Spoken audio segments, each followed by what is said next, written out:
সিলেটের দক্ষিণ সুরমায় ট্রাক ও পিকআপের মুখোমুখি সংঘর্ষে প্রাণ হারিয়েছেন ৮ নির্মাণ শ্রমিক।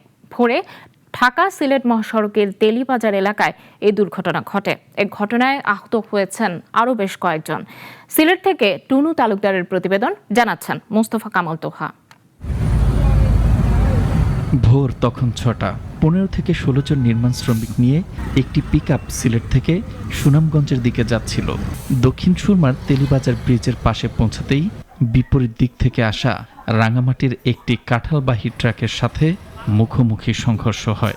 মুহূর্তেই দুমড়ে মুচড়ে যায় পিকআপটি। খুব স্পিডে আর এও আইছে আমার লোকে বাড়ি গাইছে ও আপনার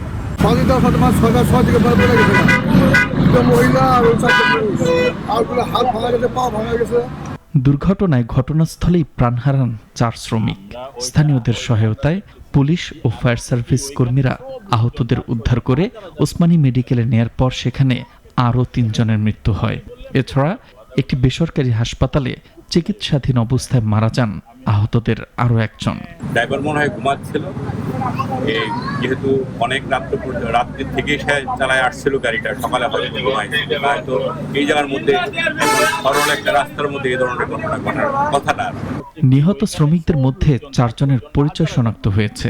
তারা হলেন সুনামগঞ্জের দিরাইয়ের সুরুজ আলী ও মুন্নি, নূরনগরের ফরিদুল এবং জালালাবাদের বদরুল। বাকি ৪ জনের পরিচয় জানা যায়নি। দুর্ঘটনার পর ট্রাক ও পিকআপের চালক পালিয়ে যায়, তবে গাড়ি দুটি জব্দ করেছে পুলিশ। মোস্তফা কামাল তোহা, নাগরিক।